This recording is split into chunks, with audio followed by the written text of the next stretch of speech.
Let's go ahead and jump into COVID. So we do COVID updates regularly on this channel.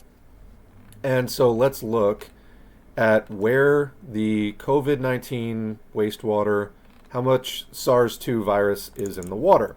Well, this is from biobot.io/data, biobot.io/data.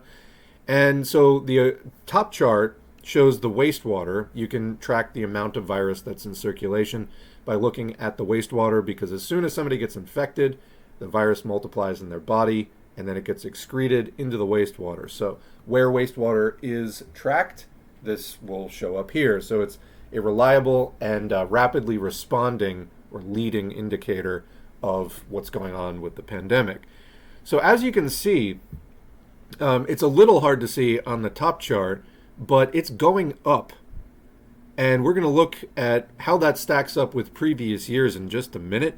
But let me tell you right now, it is unprecedented in late February for COVID to be going up. All right, and you can see on the bottom there's a breakdown by region. The Northeast is hovering at like 14 or 1,300 copies of the virus per milliliter. That is insanely high. By the time you hit like 700, you're in a surge. This is like double that. All right, and then the other regions, the West is kind of hanging out in the moderate range, and then the Southeast and the Midwest are nearing 1,000 and climbing. So tons and tons of SARS-2 in circulation. Now let's go to the year-on-year view of this chart. So COVID-19 wastewater monitoring in the U.S. year over year. I really wish they had used more of like a color contrast between these lines. It's a little hard to read, but anyway, the current year, I don't know, it's like all different shades of like blue-green. So the first, we'll do this by process of elimination. So the navy blue line is 2020 to 2021, and you can see this time of year on the right side where it says now, and then it's shaded. It had declined from the December-January peak, and it was hitting kind of the late winter, early spring lull that you expect to see. Okay, what about 2021, 2022? Well, that's the teal line that peaks, the very high peak there. That was the Omicron wave. Well, where was it at this time, a few years ago?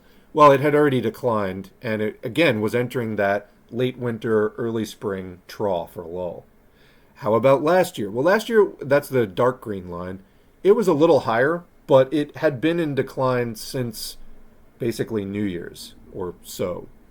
And so, yeah, normally you see either a downward trend or a plateau that has already followed an earlier downward trend. What do we see this year? It's rising.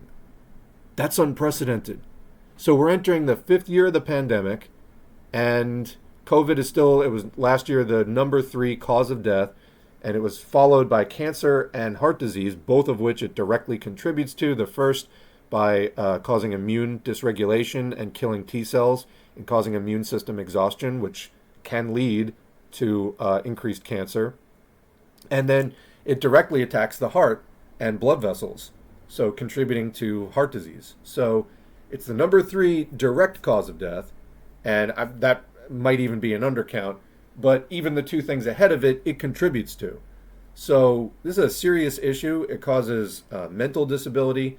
Basically any tissue in your body that has ACE2 receptors, including basically all of your major organs, your brain, including the brain stem, which does such, somewhat important tasks like helping you breathe and keeping your heart beating, can get infected and damaged by this, causing, in the case of the brain stem, something called dysautonomia. Big word. What it means, dys means it's not working properly. Autonomia is your autonomic functions, the stuff that you don't have to think about, but your body does anyway. So the brainstem is kind of like a control box that is keeping your heart beating appropriately and is making you breathe and other stuff. And it can screw that up because it's damaging the control box in your brainstem. Also, what other organs have ACE2 receptors? Your pancreas, so it makes you more likely to get diabetes. Also your liver, also your lungs, also your kidneys, also your gut, and on and on and on. It can damage all kinds of major tissue types in your body. So you don't want COVID, even if it doesn't kill you, it's killing you slowly and may cause one or more major illnesses or disabilities before it kills you. So how many years are people shaving off of their lives getting repeatedly infected? Well, again, I like to use this to just put it in context for people. Even mild COVID-19 can cause your brain to shrink. Recent brain imaging shows that the disease can cause physical changes equivalent to a decade of aging and can trigger problems with attention and memory. All right, so your brain. Do you care about your brain? I think, the brain is important. We need our brains. Don't get COVID. Don't spread COVID to other people. You are giving them brain damage. People might remember something called COVID toe? Some of you may have had it. So this is where people were seeing in their toes capillary problems, where they were getting looked like kind of chronic bruising in their toes. Well, that's what you can see. You can see the kinds of clotting issues that SARS-2 could cause in your toes. Your brain, though, is hidden behind your skull and other kinds of protective layers, so you can't see it. But I don't know, what do you think? If you could see the equivalent of COVID toe happening in your brain, do you think people would be more careful about not catching and spreading this thing?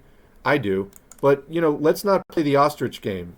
Out of sight, out of mind is not appropriate for managing the public health response to a highly contagious virus that is now showing a new pattern of, let's get back to the screen, going up in late February. So where is it going to go for the rest of the year?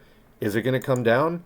Who even knows? Because we are in unprecedented territory. There's a pattern we have never seen before. Going back where you can see it a little bit more clearly there, we're just in a really sustained surge. And again, normally this time of year, it comes down. It's going up. So, where is this going to end? We don't know.